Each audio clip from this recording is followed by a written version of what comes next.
तो हेलो दोस्तों, Rahul Singh only study class में आपका स्वागत है। तो दोस्तों, आज हम बात करने वाले हैं क्वाड्रेटिक इक्वेशन यानी चतुर्थांश के बारे में।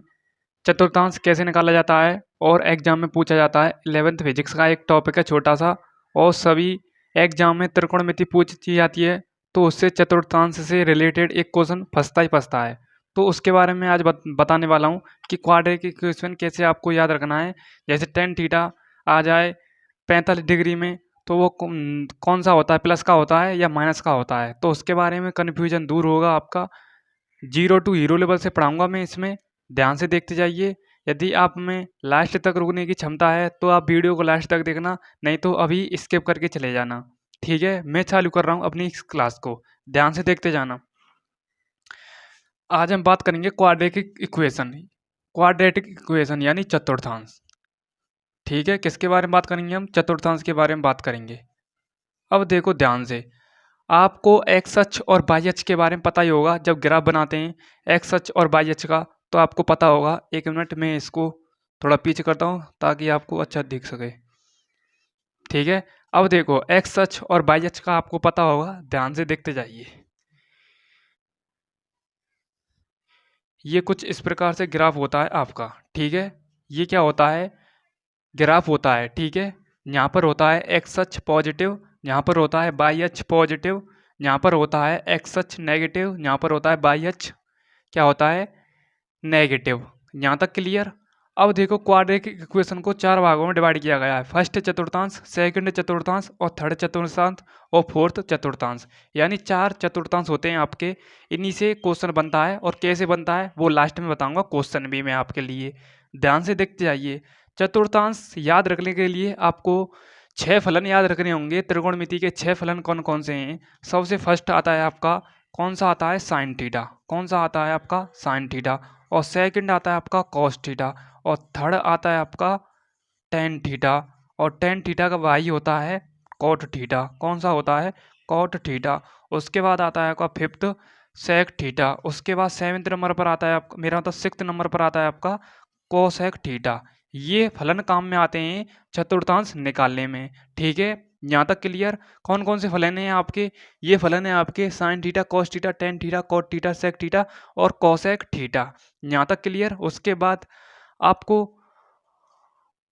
कैसे सेट करना है इसमें ग्राफ में, ताकि हमारा चतुर्थांश क्लियर टॉपिक हो जाए। देखो, जो आपके 6 फलन होते हैं, ये आपका होता है फर्स्ट चतुर्थांश, और ये होता है आपका सेकंड चतुर्थांश, और ये होता है आपका थर्ड चतुर्थांश, और ये होता है आपका फोर्थ चतुर्थांश।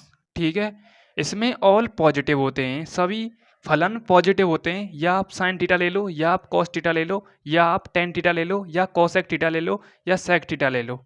ठीक है, सभी यानी 6 फलन इसमें पॉजिटिव होते हैं। ठीक है, तो इसमें ऑल पॉजिटिव क्या रहेंगे? ऑल पॉजिटिव रहेंगे। क्या रहेंगे? ऑल पॉजिटिव रहेंगे। ठीक है, क्या रहेंगे? ऑल पॉजिटिव रहेंगे। ठीक है, यहाँ तक क्लियर? उसके बाद सेकंड चतुर्थांश में इसमें साइन थीटा और कोसेक थीटा ही पॉजिटिव रहेंगे। Sine theta plus cosec theta ही पॉजिटिव रहेंगे इसमें। ठीक है, बाकी सभी नेगेटिव रहेंगे। जैसे, और चारों को छोड़कर कौन कौन से नेगेटिव रहेंगे? नेगेटिव रहेगा आपका कोसेक थीटा, नेगेटिव रहेगा टेन थीटा रहेगा, और क्या रहेगा आपका? सेक थीटा और कॉट थीटा। और साइन थीटा और कोसेक थीटा सेकंड चतुर्थांश में क्या रहेंगे? पॉजिटिव रहेंगे। ठीक है, जहाँ तक क्लियर? उसके बाद मैं आपके लिए बताने वाला हूँ थर्ड चतुर्थांश।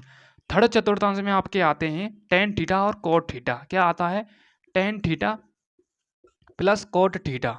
इसमें ये सभी पॉजिटिव रहेंगे, बाकी सभी नेगेटिव रहेंगे। जिसमें जो लिखा हुआ है वो पॉजिटिव रहेगा, जो नहीं लिखा हुआ है वो नेगेटिव रहेगा। सिंपल सी बात है, दो टके की बात है। ठीक है, उसके बाद आता है आपका चतुर्थ चतुर्थांश यानी फोर्थ क्वाड्रेंट। ठीक है, इसमें ओनली आपका बचा सेक थीटा और प्लस कोस थीटा। क्या? Sec theta plus cos theta, ये सभी पॉजिटिव रहेंगे, यानी दो। बाकी सभी क्या रहेंगे? नेगेटिव रहेंगे। बाकी का कोई मतलब नहीं है फोर्थ क्वाड्रेंट से। ठीक है, अब आपको पता होना चाहिए कि ये फर्स्ट क्वाड्रेंट कहाँ से लेके कहाँ तक होता है, सेकंड कहाँ से लेके कहाँ तक होता है, थर्ड कहाँ से लेके कहाँ तक होता है, फोर्थ कहाँ से लेके कहाँ तक होता है। ठीक है, अब देखो थर्ड होता है आपका 0 से लेके 90 डिग्री तक। कहाँ तक होता है? 0 से लेके 90 डिग्री तक। कहाँ से होता है? 0 से लेके 90 डिग्री तक। और सेकंड आपका रहता है 90 डिग्री से लेके कितना रहता है 180 डिग्री तक, ठीक है। उसके बाद आपका रहता है थर्ड 180 डिग्री से लेके 270 डिग्री तक। उसके बाद फोर्थ रहता है आपका 270 डिग्री से 360 डिग्री तक, ठीक है। एक पूरा क्या राउंड एक चक्कर लगा देते हैं तो हमारा पूरा क्वाड्रेंट क्लियर हो जाता है। यहाँ से लेके चक्कर शुरू किया और यहाँ से लेके हमने चक्कर लगाया पूरा और यहाँ पर हम रुक गए तो हमारा एक सर्किल पूरा हो गया, ठीक है। यानी एक हमने राउंड पूरा कर लिया तो आपका क्लियर हो चुका है 0 से लेके 360 के अंदर ही अंदर, ठीक है। अब मैं आपके लिए बताता हूँ पाई किसको कहते हैं और पाई बट्टे 2 किसको कहते हैं और 3 पाई बट्टे 2 किसको कहते हैं, यदि आपके एग्जाम में आ जाए तो। देखो ये होता है आपका 0 से लेके 90 डिग्री तक। 90 को कहते हैं हम क्या कहते हैं पाई बट्टे 2, क्योंकि पाई की वैल्यू कितनी होती है, पाई की वैल्यू होती है 180, ठीक है। 180 होती है, ठीक है। कितनी होती है 180 होती है। उसके बाद इसको हम कहेंगे पाई, इसको हम कहेंगे पाई। उसके बाद इसको हम कहेंगे 3 पाई बट्टे 2।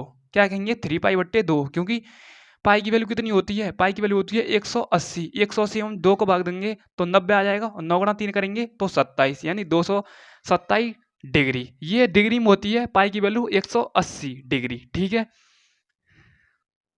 ठीक है, यहाँ तक क्लियर। अब मैं आपके लिए एक और बार इसको रिपीट कराता हूँ, ध्यान से देखते जाइए। 11th क्लास का मैथ का टॉपिक है और बहुत ही इंपॉर्टेंट है, त्रिकोणमिति का चतुर्थांश कैसे निकाले जाते हैं, ध्यान से देखते जाइए। ये आपका कुछ ग्राफ है, रूपरेखा है ग्राफ की। ये आपका 4 चतुर्थांश में विभाजित हुआ है। फर्स्ट चतुर्थांश में सभी पॉजिटिव होते हैं, sine theta, cos theta, tan theta, cosec theta और सेक थीटा। उसके बाद सेकंड चतुर्थांश में sine theta plus cosec theta ही पॉजिटिव रहेंगे, बाकी सभी नेगेटिव रहेंगे।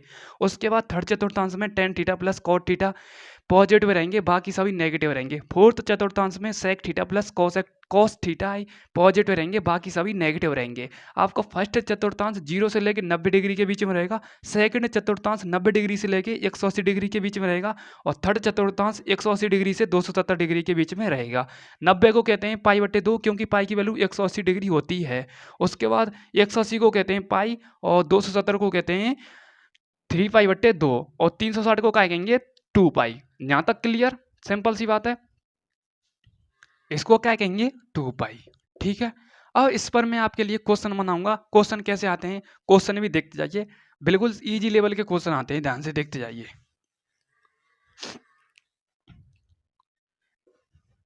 इजी लेवल के कैसे क्वेश्चन आते हैं, एक बार आप इसका स्क्रीनशॉट लेना चाहें तो स्क्रीनशॉट ले सकते हैं इस प्रकार से जो मैंने आपके लिए लिखाया है, ठीक है। यहाँ तक क्लियर। अब देखो मैं आपके लिए क्वेश्चन करा रहा हूँ, क्वेश्चन कैसा आएगा इस पर। क्वेश्चन है आपका फर्स्ट, साइन थीटा की वैल्यू दे रखी है 4/3 है, तो चतुर्थ या तृतीय चतुर्थांश में टेन की वैल्यू क्या होगी, टेन थीटा की वैल्यू क्या होगी, क्या होगी। ये है आपका लल्लू क्वेश्चन, ठीक है। अब देखो आपको साइन थीटा की वैल्यू दे रखी है और टेन थीटा की वैल्यू पूछ रहा है तीसरे क्वाड्रेंट में, यानी तीसरे चतुर्थांश में। अब कैसे निकालें आप, आपको पता होना चाहिए लंब और कर्ण और आधार के बारे में, ठीक है। ये आपको पता होना चाहिए। अब साइन का फॉर्मूला क्या होता है, साइन का फॉर्मूला होता है लंब बट्टे कर्ण। क्या होता है लंब बट्टे कर्ण, क्या होता है लंब बट्टे कर्ण, ठीक है। लंब ये रहा, कर्ण ये रहा, आधार ये रहा। तो लंब बट्टे कर्ण होता है तो लंब की वैल्यू कितनी हो गई 4 और कर्ण की वैल्यू कितनी हो गई 3। तो 4 और 3 हमें क्या निकालना है, बेस निकालना है, यानी आधार निकालना है। ये वैल्यू हमने निकालनी है।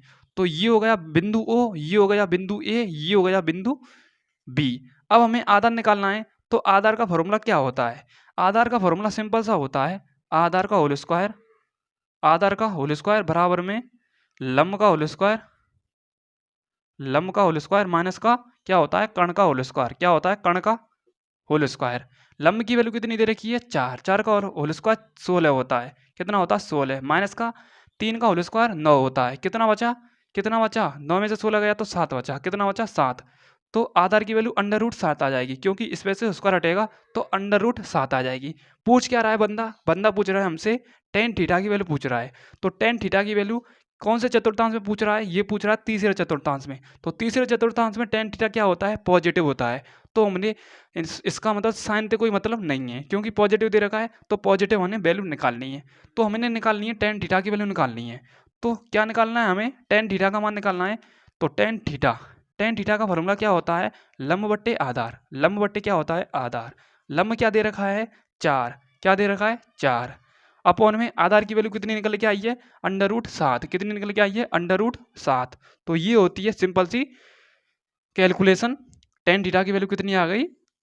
4/√7। ये होता है सिंपल सा क्वेश्चन। कैसा भी क्वेश्चन आ जाए, आपको यदि ये चतुर्थांश याद है, क्वाड्रेंट याद है, तो आप 1 सेकंड में आंसर निकाल सकते हैं चुटकियों में। ठीक है, चुटकियों में यूँ। ठीक है, ध्यान से पढ़ो, फोकस के साथ पढ़ो, चाहे उसमें टाइम ज़्यादा लगे, चाहे टाइम ज़्यादा कम नहीं लगे, चाहे आपको टाइम देना पड़े। तो किसी भी चीज़ को क्लियर करने के लिए टाइम देना पड़ेगा। यदि आप टाइम नहीं देंगे किसी भी चीज़ को क्लियर करने के लिए, तो वो भी आपको टाइम नहीं दे पाएगी चीज़। ठीक है, वो भी आपके दिमाग में क्लियर नहीं हो पाएगी। यदि आप किसी भी टॉपिक को टाइम देंगे, तो वो भी आपके फैमिलियर हो जाएगा, परिचित हो जाएगी। यदि आपके 100 भी दोस्त होंगे, तो आप उनसे मिलते रहते हैं हर रोज़, तो आपको डायरेक्ट उनका नाम याद नहीं होता है। 1-2 दिन में नाम याद होता है। जब आप उनके फैमिलियर हो जाते हैं, परिचित हो जाते हैं, तो आप 100 अपने दोस्तों के नाम याद रख सकते हैं। इतनी आपके माइंड में कैपेसिटी है। ये आपका माइंड बहुत ही मतलब बाबू लेवल का है। इसमें जितनी चीज़ ऐड करते जाओ, वो ऐड होती जाती हैं। उसी प्रकार से आपको इन चीज़ों को भी दोस्त बनाना पड़ेगा, तब आपका कॉन्सेप्ट क्लियर हो पाएगा, नहीं तो नहीं हो पाएगा। ठीक है, ऐसा नहीं है आपने आज देखा और गोल 7 दिना का, तो आप जीरो हो जाएगा आपके माइंड से ये टॉपिक। ठीक है, क्लियर करना है तो रेगुलर बने रहना है टॉपिक के साथ। हफ्ते में 2 बार उसका रिवीजन होना ज़रूरी है। ठीक है, यहाँ तक क्लियर? कॉन्सेप्ट क्लास कैसी लगी वो मुझे कमेंट में ज़रूर बताएं। ऐसे ही कॉन्सेप्ट क्लास के साथ मिलता रहूँगा। कमेंट ज़रूर करके जाना। Thank you so much. Love you all. जय हिंद, जय भारत।